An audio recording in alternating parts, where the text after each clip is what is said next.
परम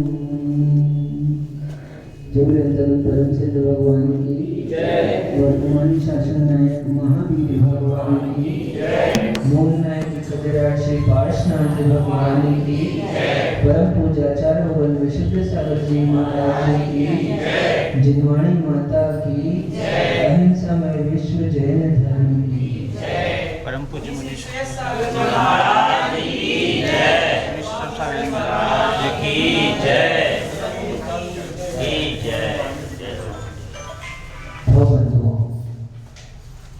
आज पुनः हम सभी के महाभाग्य का उदय हुआ है, जो सर्वज्ञ की ये देशना हमें प्राप्त हो रही है। विरले ही जीव हैं जिन्हें देशना श्रवण करने का अवसर मिलता है, और उन विरले जीवों में भी बहुत विरले जीव होते हैं जो उस देशना के अनुसार अपने आचरण को बनाते हैं।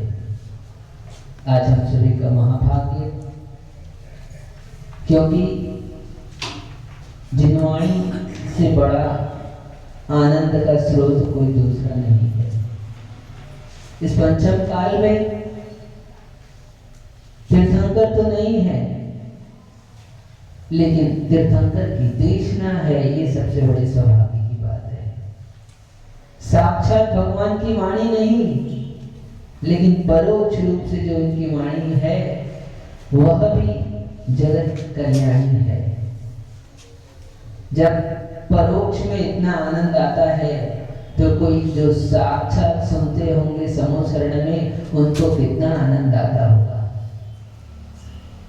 हम लोग तो केवल ये विचार कर कर ही आनंदित होते हैं। क्या कि परोक्ष में इतना आनंद है तो प्रत्यक्ष में कितना आनंद आता होगा।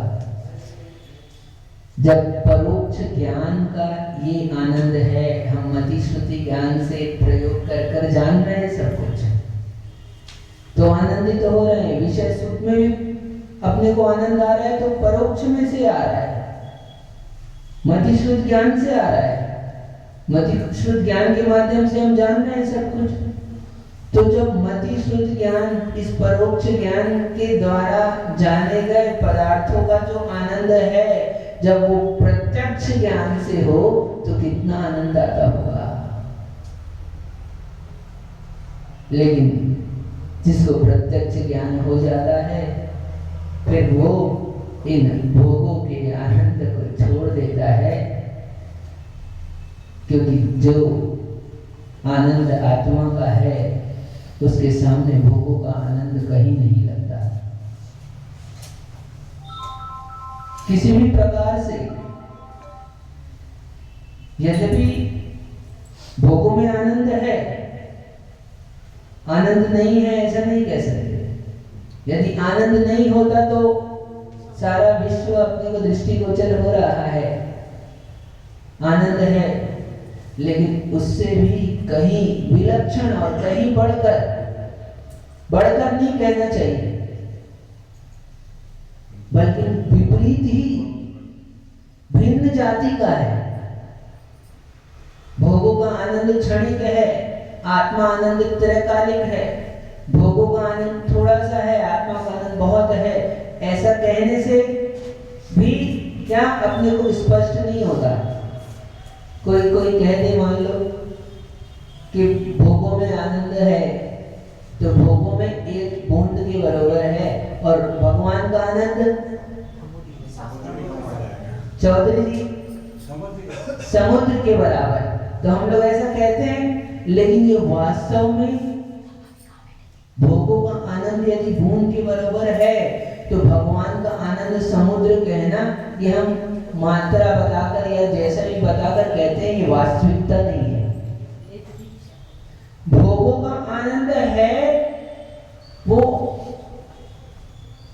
आनंद पराश्रित आनंद है, और जो आत्मानंद है वो स्वाश्रित आनंद है। दोनों की जाति ही अलग अलग है। इसलिए कहा कि जो आनंद योगी को क्षण मात्र में आता है, वो पूरे तीनों लोकों के जीवों का आनंद इकट्ठा कर लिया जाए, उससे भी कहीं अधिक बढ़कर होता है, कहीं अधिक बढ़कर होता है। उस आनंद की क्वालिटी इससे कंपैरिजन करना कि थोड़ा और अधिक से, ये हमारी बुद्धि का विषय है। वास्तविकता में तो वो दोनों अलग अलग ही है, अलग अलग ही है। ऐसे आत्मा आनंद को प्राप्त करते हुए आचार्य भगवान हमको रोज उपदेश दे रहे हैं। और कल कहा था, भूल तो नहीं गए आप लोग? हाँ,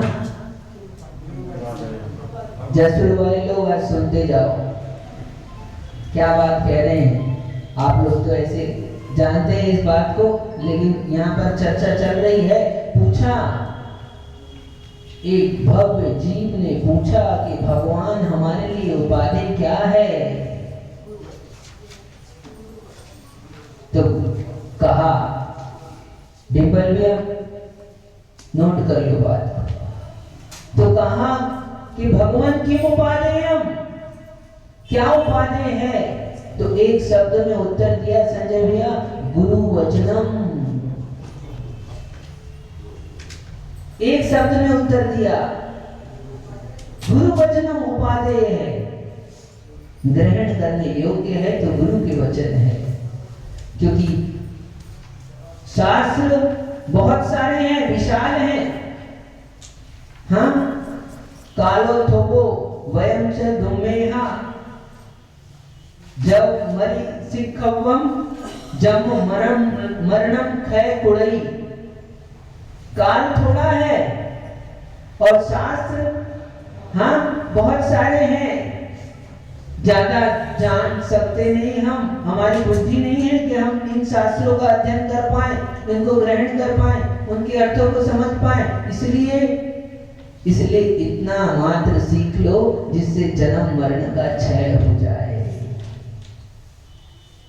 द्वादशांग जो है ना, अभी उपलब्ध द्वादशांग कह रहा हूँ, पूरा द्वादशांग नहीं कह रहा हूँ। अभी जो उपलब्ध द्वादशांग है, यदि उसका भी अध्ययन आप करना प्रारंभ करते हो तो पूरी उम्र बदल बदल कर करते रहना, आपकी उम्र पूरी हो जाएगी। हमारे पास उपलब्ध ग्रंथ वो पूरे नहीं हो पाएंगे। आचार्यों के आरती आचार्यों के ग्रंथ कह रहा हूँ, तो फिर द्वादशांग की क्या बात है?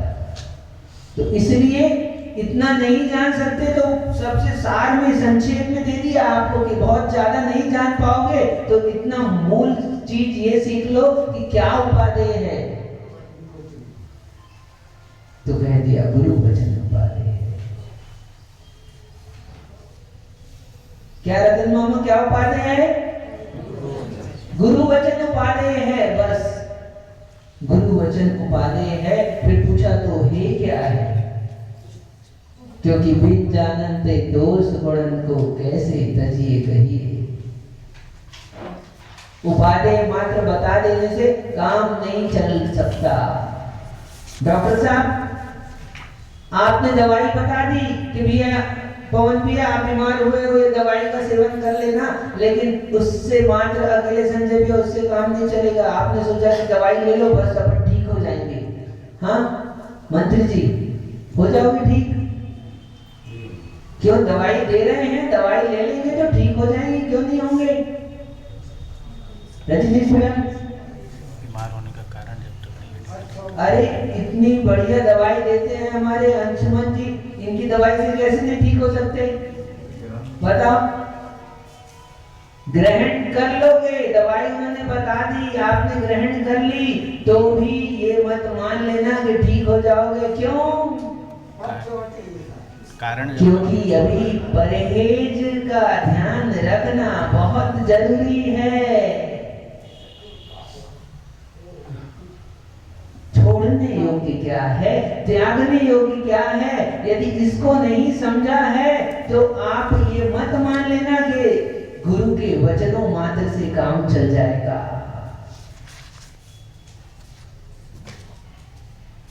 ये विशेष बात।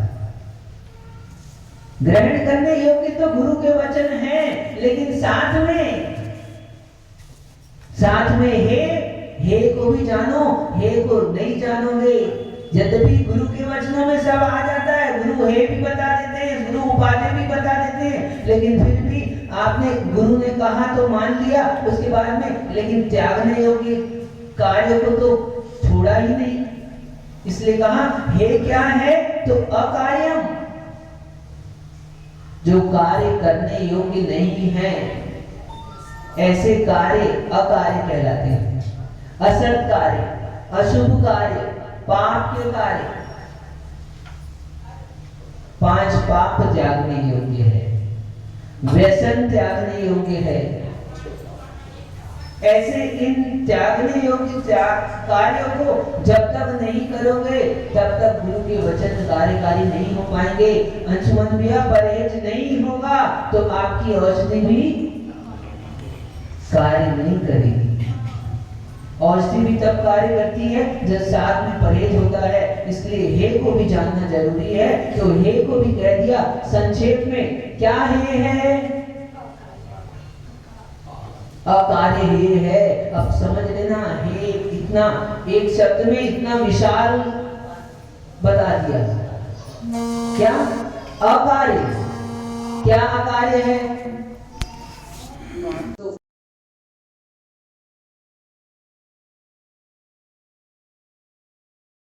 तो कोई बालक है, कोई बालक है नहीं, धर्म के क्षेत्र में बालक प्रारंभिक भूमिका में प्रवेश हुआ है तो उसको शुरू में ऐसे ही कहते हैं, भैया क्या करते हो? अच्छा तुम मंदिर आ जाया कर। तो मंदिर आने का कार्य बता दिया, करने योग्य कार्य बता दिया। अच्छा और क्या करते हो? बोले तुम एक काम करो, रात में मत खा। तो उससे तो संभव नहीं होता मान लो। तो ठीक है, कह दिया क्या कि भैया 8 बजे के बाद मत खा। तो उसके लिए क्या हो गया? हाँ, अकार्य जो है वो अकार्य परिवर्तित होता रहता है। यदि अकार्य, ये अकार्य शब्द दिया ना, इस अकार्य में रहस्य छिपा है। यदि हम कहेंगे पाप त्यागने योग्य है तो अणुप्रति और महाप्रति हो गए तो इनका तो पाप का त्याग हो गया।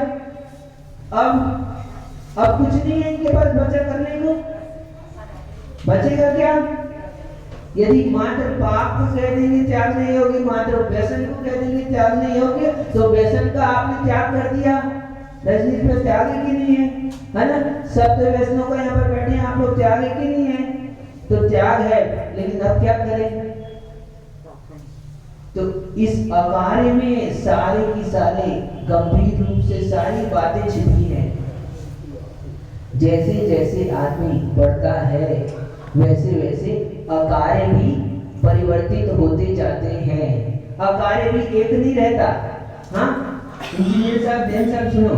जैसे ही एक चिड़िया में आपने ऊपर कदम रखा तो फिर नीचे की सीढ़ियां छोड़ने योग्य है। हम कह दें कि दूसरी सीढ़ियां में पैर रखना है आपको, फिर दूसरी सीढ़ियां में पैर रखना है आपको, छत में जाना है तो छोड़ोगे कि नहीं? जब दूसरी में पहुंच जाओगे तो हम कहेंगे भैया अब दूसरी में आ गए हो, अब दूसरी से काम नहीं चलेगा, अभी छत में नहीं पहुंच गए तुम, अब तीसरी में पैर रखो फिर आगे बढ़ो। कोई पहले कहा कि भैया अणुव्रतों को धारण कर लो। हाँ तिलक जी अणुव्रत ले लिया, हो गया ना आपका काम? तो नहीं हुआ, संतुष्ट नहीं हुए। हाँ उस आत्मिक सुख को प्राप्त करना है तो धीरे धीरे धीरे धीरे बढ़ना पड़ेगा। इसलिए पहले बहुत सारे कार्य थे आपके पास में, उनको निषेध किया गया था और अभी भी कार्य है, अभी भी निषेध किया जा रहा है। लेकिन पहले जिनका निषेध था अब उनका निषेध नहीं कहेंगे। समझना बात। कई बार होता है निषेध किया जाता है तो हम सोचते हैं उतने से हमारा काम चल जाएगा। क्या कुछ व्यक्ति ने कहीं पे किसी कार्य के लिए निषेध किया तो हमको लगा कि इतने से हमारा काम चल जाएगा, लेकिन केवल अकार्य उतने मात्र से काम नहीं चलने वाला। आप जब उस स्थिति में आ जाओगे तो आपका अकार्य दूसरा हो जाएगा। आ रहा है समझ में? अब अणुप्रति हो गए। आप पहले आरंभ सारंभ के कार्य करते थे, तो आरंभ सारंभ के कार्य में पाप होता है, तो आपको आरंभ सारंभ के कार्य छुड़वा दिए, अणुप्रति बना दिया। तो अणुप्रति बना दिया तो अब क्या है? हाँ, तो अभी आरंभ समाप्त हो गया कि नहीं हो गया? चुल्लक जी की अपेक्षा से यदि कहें तो आरंभ समाप्त हो गया। ठीक है, तो आरंभ तो समाप्त हो गया, लेकिन अभी भी अकार्य है। क्या कार्य है? तो अभी भी अकार्य है कि भैया तुम इन अणुव्रतों को धारण किया है, अभी स्थूल हिंसा का त्याग किया था तुमने, अभी सूक्ष्म हिंसा का त्याग नहीं किया, तो अब सूक्ष्म हिंसा का भी त्याग कर दो। पहले द्रव्य से त्याग कराया जाता है।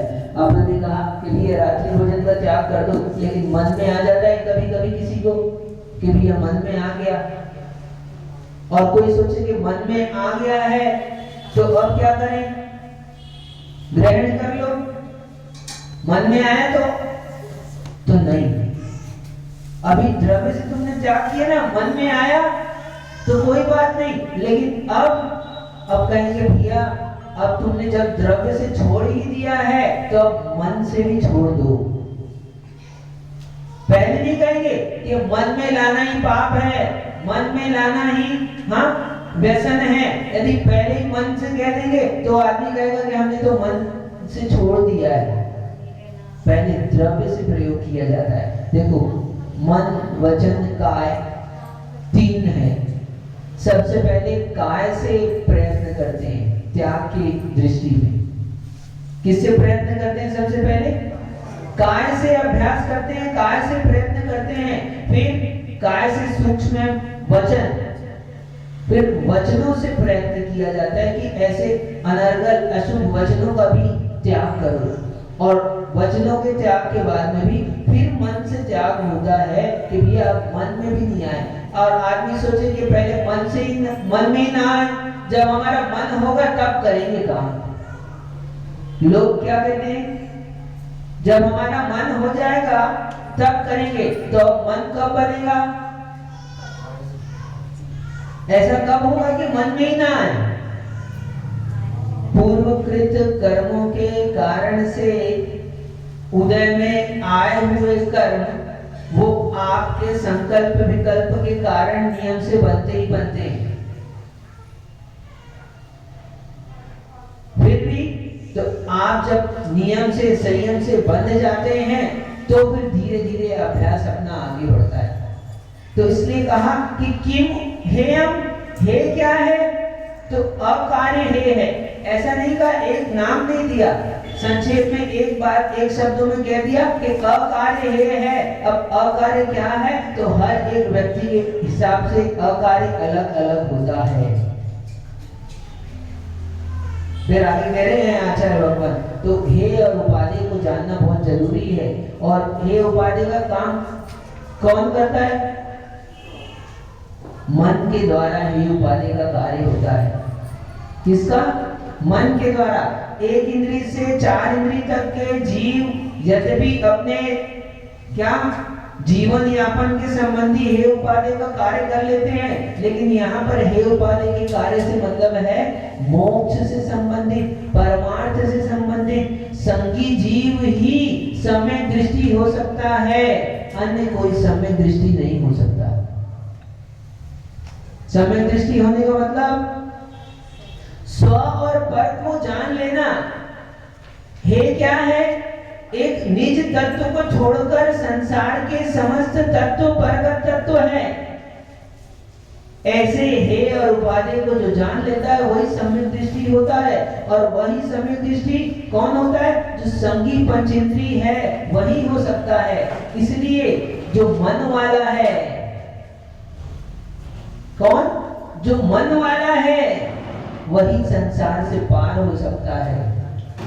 बिना मन के हे उपाधि का मतलब ग्रहण करने योग्य उपाधि हो गया, छोड़ने योग्य हे हो गया तो एक पशु पक्षी भी एक चींटी भी जानती है क्या ग्रहण करने योग्य है और क्या त्यागने योग्य है। जरा सा पानी बहने लगता है तो चींटी अपना रास्ता बदल लेती कि नहीं बदल लेती। तो यहाँ पर आप जीवन के लिए रास्ता बदल ले, जीवन के लिए त्यागने योग्य आपको समझ में आ जाए, इसके लिए नहीं कह रहे। यहाँ पर तो ये कह रहे हैं आप परमार्थ से अपने आत्म कल्याण के लिए क्या है इस ये समझ में आ जाए, आपके आत्म कल्याण के लिए क्या उपादेय है ये समझ में आ जाए आप। और वो काम होता है संगी जीवों के द्वारा, अन्य के द्वारा नहीं हो सकता ये कार्य।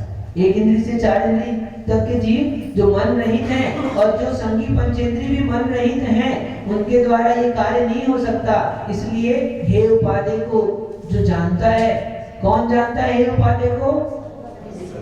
संगी जीव जानता है। ठीक, ऐसा समझना। तो कि उपादेय तो गुरु के वचन उपादेय हैं, लेकिन साथ में हे भी जानो क्या कि अकार्य हे है। व्यसन आदि का पहले त्याग करो, पाप का त्याग करो, फिर धीरे धीरे। और जो नैतिक व्यवहार में कहा जाए तो बहुत सारी चीजें हे में आती है। अपने से बड़ों का कभी अनादर ना करो, अपमान ना करो। हर समय में हर एक स्थिति में अकार्य बदलते जाएंगे। किस समय कहाँ कहा जा रहा है, किस दृष्टि से कहा जा रहा है, ये ध्यान में रखना है। तो अकार्य की परिभाषा क्या है? नहीं करने योग्य कार्य, असत कार्य, वो सब अकार्य है।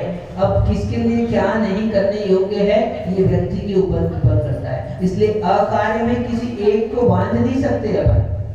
अकार्य कहने से एक व्यापक हो गया, इसलिए हाँ, इसलिए इसका अर्थ बहुत समझने की जरूरत है। अकार्य क्या है तो हमारे लिए क्या नहीं करने योग्य है। तो अकार्य का बोध भी किसके माध्यम से होगा? तो इसलिए कहा पहले उपादेय पर भी दृष्टि डालो, गुरु वचन। कल कहा था किसको कितनी औषधि देनी है। डॉक्टर साहब आपके पास आते हैं, बच्चे आते हैं तो आप वही औषधि देते हो, और बड़े आते हैं तो वही औषधि देते हो। क्या मात्रा बदलते हो कि नहीं? डोज बदलते हो कि नहीं? क्यों बदलते हो? व्यक्ति बदल गया, रोग बदल गए, काल बदल गया। द्रव्य, क्षेत्र, काल, भाव, इन चारों चीज को देखकर औषधि दी जाती है। तो इसलिए द्रव्य, क्षेत्र, काल, भाव को देखकर ही गुरु साधना देते हैं, गुरु तप देते हैं। इसलिए कह रहे हैं कि गुरु के वचन ही उपादेय हैं।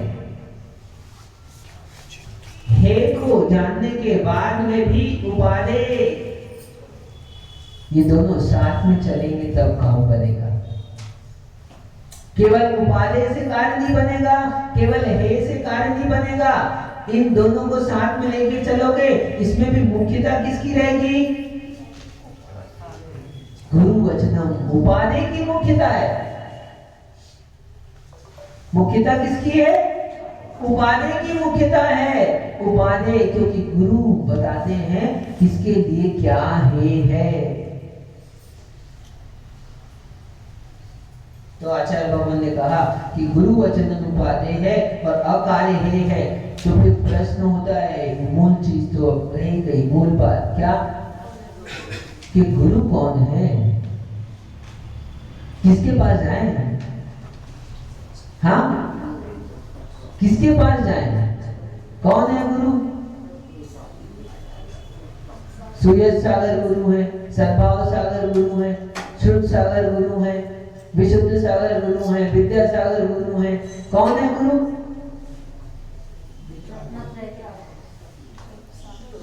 तो यहाँ पर कह दिया को गुरु। प्रश्न होता है को गुरु। आपने कहा कि गुरु के वचन उपादेय हैं, तो ऐसे तो बहुत सारे लोग में, हाँ आजकल जगत में क्या है, सदगुरु और गुरु, ये गुरु वो गुरु, हाँ जगह जगह गुरुकुल चल रहे हैं, गुरु चल रहे हैं। तो गुरु तो बहुत है, लेकिन कौन गुरु?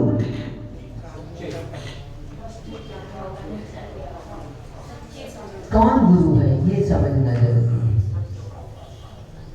मैथ्स पढ़ाने वाले वो भी हमारे गुरु हैं, स्कूल में पढ़ाते हैं, हाँ वो भी गुरु हैं। गुरु है कि नहीं है? और माता पिता भी। सबसे पहले बालकों के, बच्चों के गुरु तो कौन है? माता पिता गुरु है।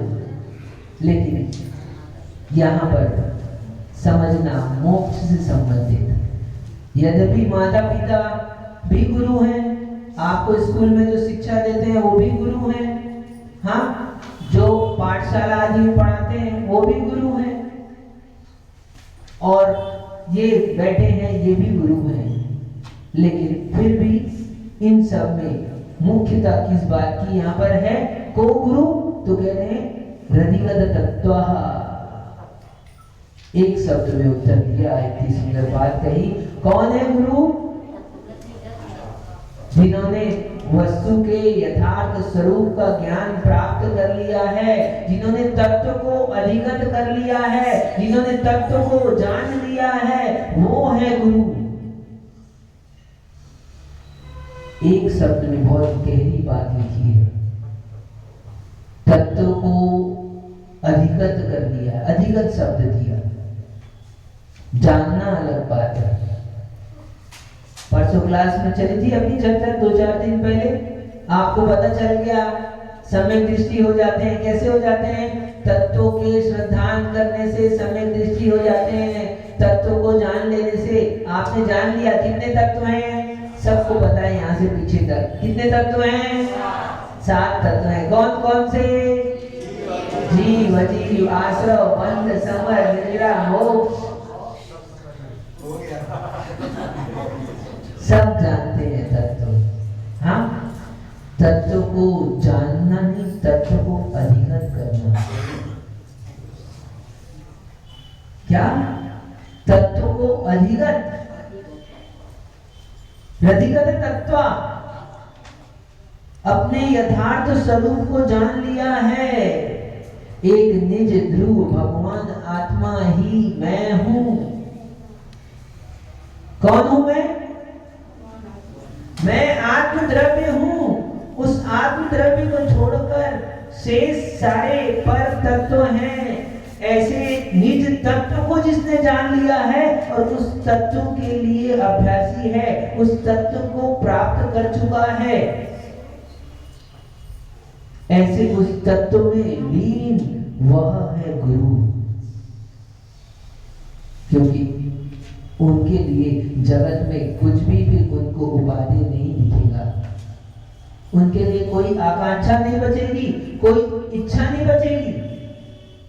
जिसने तत्व को नहीं जाना वो क्या कर सकता है? उसके पास में इच्छा हो सकती है, उसके पास में अपेक्षा हो सकती है, लेकिन जिसने तत्व को जान लिया है, उस तत्व को जान लेने के बाद में उसकी सारी इच्छाएं, सारी अपेक्षाएं नष्ट हो जाती है। इसलिए कह रहे हैं कौन है गुरु? किसके वचन उपादेय हैं? गुरु के वचन उपादेय हैं। तो गुरु कौन है? तत्वों को जानने वाला, तत्व में रुचि करने वाला, तत्व में लीन रहने वाला, तत्व को प्राप्त, वह गुरु होता है। यदि तत्व को नहीं जाना है, आत्मा में रुचि नहीं है, आत्मा में लीनता नहीं है, आत्मा में स्थिरता नहीं है, तो अन्य की अपेक्षा होगी। क्योंकि जब तक आत्म तत्व को नहीं जानेगा तब तक उपादेय अन्य दृष्टिगोचर होते रहेंगे, और अन्य चीजें उपादेय मालूम पड़ती है तो उनकी ओर दौड़ता है, उनकी ओर भागता है। लेकिन जिसको तत्व समझ में आ जाता है, उसकी सारी, उसकी बहिरंग दृष्टि क्या, बहिरात्मा से क्या हो जाता है? वो अंतरात्मा हो जाता है, और अंतरात्मा ही गुरु हो सकता है। यदि अंतरात्मा नहीं है तो गुरु नहीं है। वो आपको बाहर का मार्ग बताएगा, आप पूछने के लिए जाओगे तो बाहर का रास्ता बताएगा, अन्य उपाय बताएगा। क्यों? क्योंकि उसके लिए क्या दृष्टि है? तत्व की प्राप्ति नहीं हुई है तो उसको बाहर में सुख मालूम पड़ता है, बाहर में हाँ आनंद मालूम पड़ता है। और यदि तत्व की प्राप्ति हो गई है तो अब बाहर आनंद है क्या, बाहर सुख है क्या? बाहर सुख नहीं है, बाहर आनंद नहीं है। तो अब आप जब पूछने के लिए पहुंचोगे भगवान हमारे दुख नष्ट हो जाए तो उपाय बताओ, तो क्या उपाय बताएंगे? भैया सुखी होने का तो एक ही उपाय है, बस होना है आप लोगों को सुखी। किसको किसको होना है सुखी, जल्दी बताओ। हाँ सबको होना है। अच्छा कोई ऐसा नहीं है मना करने वाला कि हम नहीं चाहते हैं। डॉक्टर सुखी होना है तो सबको सुखी होना है। सुखी होना है तो सुखी होने का एक ही रास्ता है, एक ही उपाय है, बताओ कौन सा? सम्यक दर्शन ज्ञान चारित्राणि मोक्ष मार्ग। सुखी होने के लिए सम्यक दर्शन ज्ञान चारित्र को अंगीकार करो। इसके अलावा और जितने भी आप उपाय करोगे वो उपाय थोड़े दिन के बाद में स्वयं दुख के कारण बन जाएंगे। सुखी होने का भगवान ने एक ही उपाय बताया है, केवल कौन सा उपाय है? मोक्ष मार्ग ही सुखी होने का उपाय है। मोक्ष सुख है और मोक्ष मार्ग सुखी होने का उपाय है। मोक्ष उपेय है और मोक्ष मार्ग उपाय है। सुखी होने का एक ही उपाय है बस। अब जिसको जिसको सुखी होना है कहीं भागने की जरूरत नहीं है, किसी के पास जाने की जरूरत नहीं है। क्या करना है? बस रत्नत्रय को प्राप्त हो जाओ, सुखी हो जाओगे। सारी टेंशन खत्म, सारे विकल्प खत्म, बैठे थे सुखी। हाँ सुखी है। देखो हमको चिंता नहीं है, खाने की चिंता नहीं, पीने की चिंता नहीं, सोने की चिंता नहीं, उठने की चिंता नहीं, बैठने की कहीं की नहीं। बिहार की तो चिंता होगी नहीं। हाँ जसपुर से आना था, बिहार की चिंता। बोलो संजय भैया कितने बार हमने कहा आपको व्यवस्था बनानी है? हाँ क्योंकि कोई नहीं, हमको पता है ये जैन समाज है, ये जानती है, ये कहती है महाराज आप अपनी साधना करो, हम आपकी साधना में सहयोग करते हैं, सहयोग करते हैं। जैसे वैज्ञानिक होते हैं ना, क्या हमारे आचार्य भगवान कहते हैं वैज्ञानिक होते हैं। क्यों मंत्री जी बताओ? वैज्ञानिक है, आपके तो घर में वैज्ञानिक है ना, समर्थ भाई है ना, तो आपके घर में वैज्ञानिक है। उस वैज्ञानिक जब वो वैज्ञानिक उसकी व्यवस्था कौन बनाता है? सरकार बनाती है। क्या कहती है सरकार? सरकार कहती है कि तुम रिसर्च में लगे हो, तुम रिसर्च में लगे रहो। तुमको क्या चाहिए? प्लेन में जाना आना है, सुविधा फ्री है। कोई इलाज कराना है, सुविधा फ्री है। खाना पीना है, सारी व्यवस्था तुम्हारी हमारे हाथ में है। तुमको केवल एक काम करना है। क्या काम करना है? तुम खोज करो। वो वैज्ञानिक है, पुद्गल द्रव्य की खोज करते हैं, भौतिक पदार्थों की खोज करते हैं। ये भी वैज्ञानिक है, ये आत्मा की खोज करते हैं। आत्मा को जानने में कहते लगे रहो। वो सरकार कहती है हम तुम्हारा पालन करेंगे, और हमारी सरकार कहती है कौन सी? जैन समाज की सरकार कहती है तुम अपनी खोज करो महाराज, तुम चिंता मत करो, आत्म ध्यान करो, सामायिक करो, स्वाध्याय करो, हम तुम्हारी व्यवस्था बनाते हैं, चाहे जो व्यवस्था चाहिए खोज करो। इसलिए ये भी वैज्ञानिक है। इसलिए कह रहे हैं डॉक्टर साहब सबसे सुखी कौन है? सुखी होने का एक ही रास्ता है, वो बता दिया है। जिसको जिसको सुखी होना है आ जाओ, है ना? जिसको जिसको सुखी होना है। अभी कुंडलपुर में आचार्य सिंह बहुत बड़ा विशाल मेला लगा रहे हैं। हाँ वहाँ पंच कल्याणक होना है, तो हो सकता है दीक्षा भी होगी, तो हो सकता है आप लोग पहुंच जाओ तो मिल जाए दीक्षा। हाँ और वहाँ कुंडलपुर में नहीं जा पाओ तो यहाँ भी कुंडलपुर है, वहाँ भी आचार्य सिंह पंच कल्याणक करवा रहे हैं, वहाँ भी वो कुछ संस्कार करने वाले हैं दीक्षा के, तो हो सकता है वहाँ पहुंच जाओ। जहाँ जो पास में लगे, जो इजी लगे वहाँ पहुंच जाओ, आपका कल्याण हो जाएगा। सुखी होने का दोनों रास्ता बता दिया है। दोनों रास्ते वहीं पहुंच जाते हैं। सम्यक दर्शन ज्ञान चारित्र ही सुखी होने का उपाय है और कोई सुखी होने का उपाय नहीं है। तो जो तत्व को प्राप्त होता है वही तत्व की ओर ले जा सकता है, जो तत्व को प्राप्त नहीं होता वो तत्व की ओर नहीं ले जा सकता। तो आचार्य भगवान ने कहा इसलिए यहाँ पर कि कौन है गुरु, तो जिसने तत्व को प्राप्त कर लिया है। और इतना ही नहीं,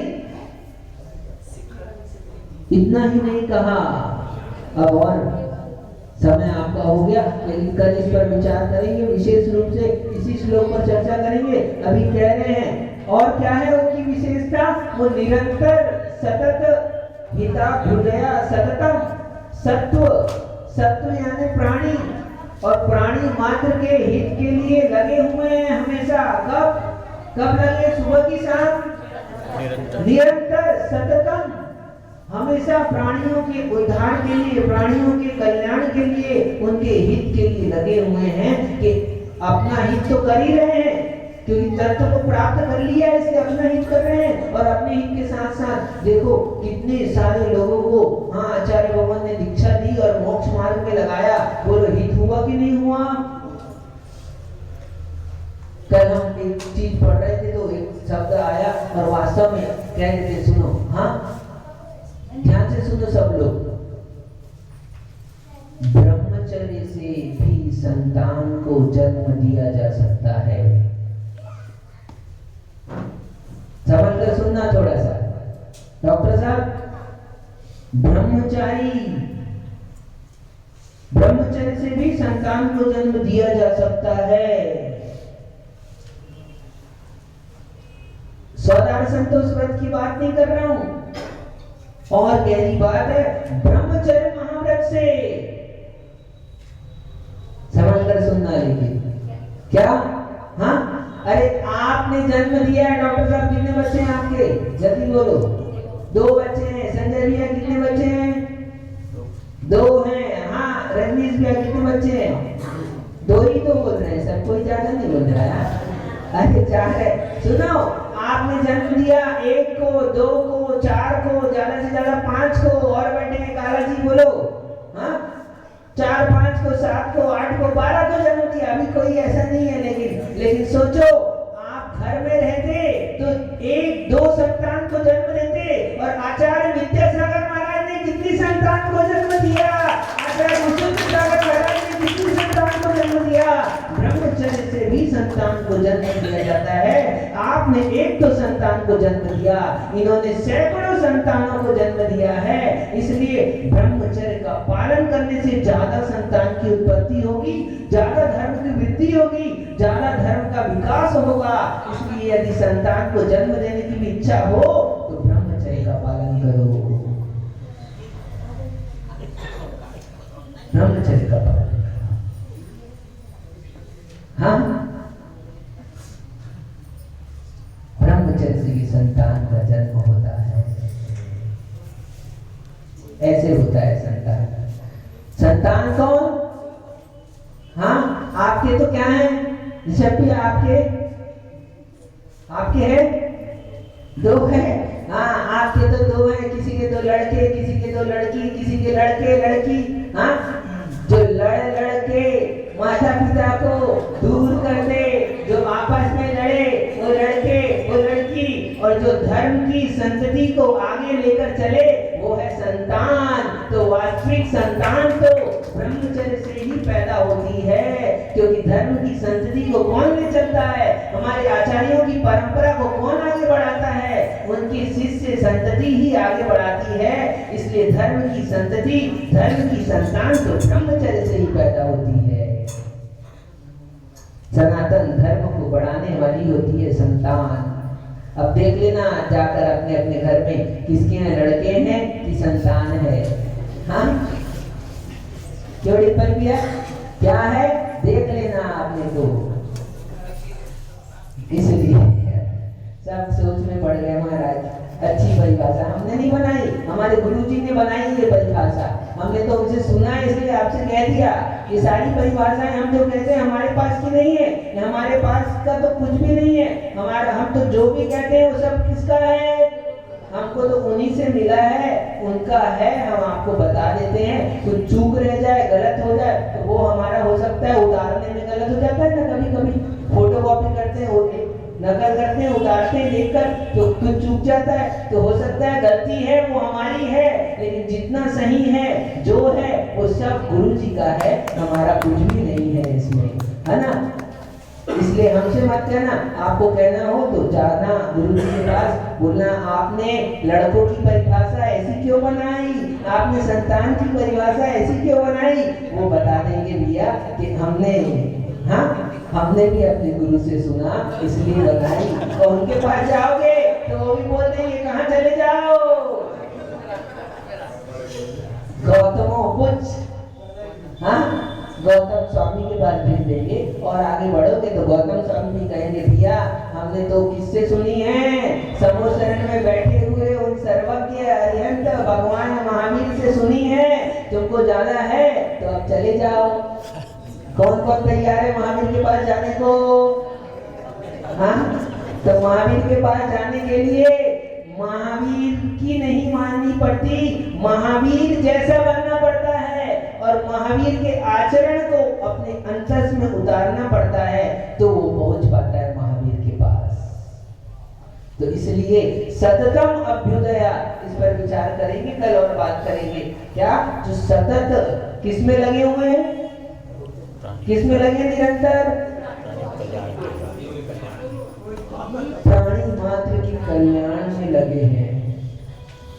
सोचो, साधुओं को अपना हित से ज्यादा प्राणियों का हित दिखता है, उनका अपने संयम का पालन करना ही प्राणियों का हित है वास्तव में।